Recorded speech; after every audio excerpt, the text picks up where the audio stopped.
Assalamualaikum dan selamat sejahtera sekali lagi. Kita berjumpa lagi di persekitaran sekolah untuk slot yang kedua ya. Baik, kita lihat sekali lagi lembaran yang saya kongsikan di sini.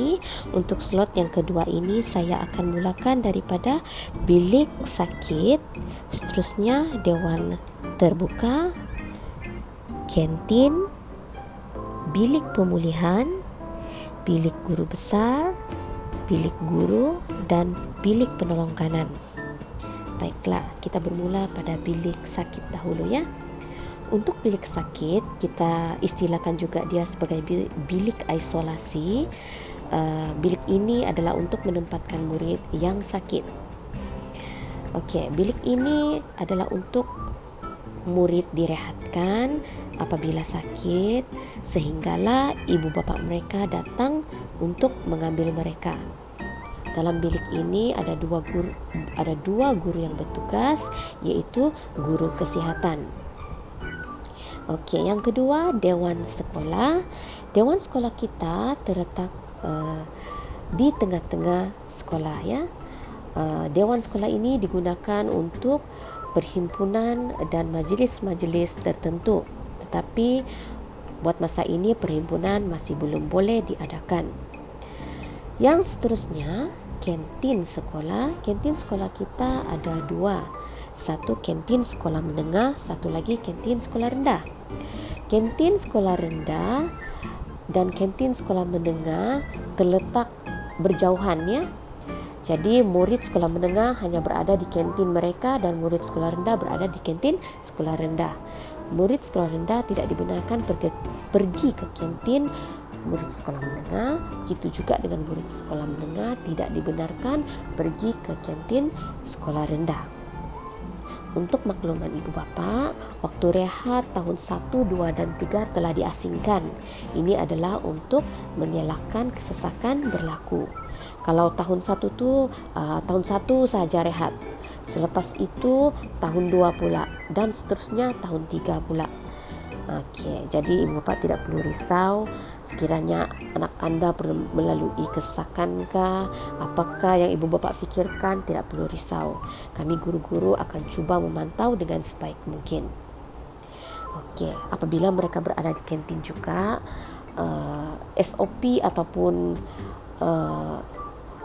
penjarakan sosial yang telah ditetapkan akan dipantau oleh guru. Sentiasa ada guru yang bertugas semasa rehat, berada di kelas semasa rehat, berada di kantin semasa rehat, dan berada di tandas semasa rehat. Begitu juga di sinki mencuci tangan. Jadi ibu bapa tidak perlu risau ya.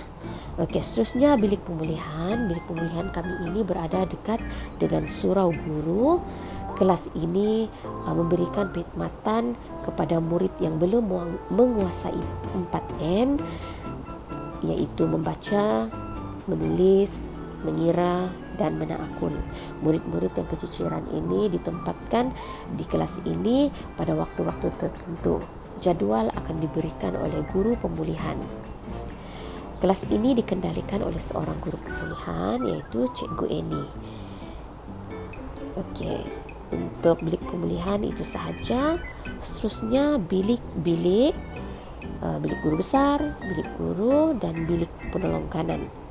Untuk bilik guru besar, bilik guru, dan bilik penolong kanan, bilik-bilik ini terletak di tingkat atas sekolah rendah.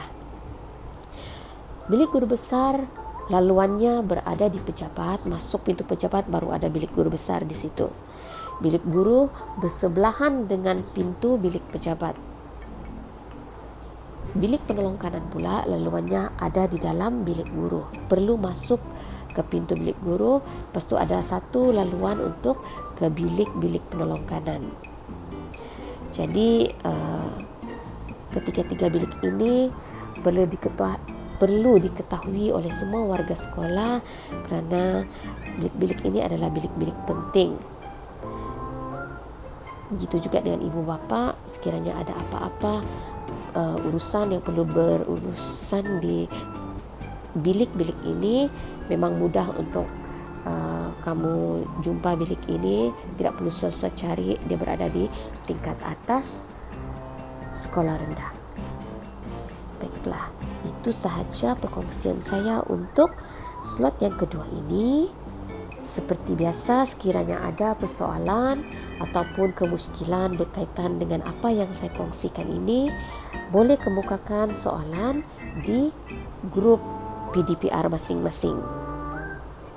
Okey, untuk itu sahaja pada kali ini. Saya harap perkongsian ini dapat memberikan gambaran kepada semua ibu bapa berkenaan dengan persekitaran sekolah anak-anak kita di SK St. John. Okey, sampai jumpa lagi. Terima kasih kerana meluangkan masa. Assalamualaikum.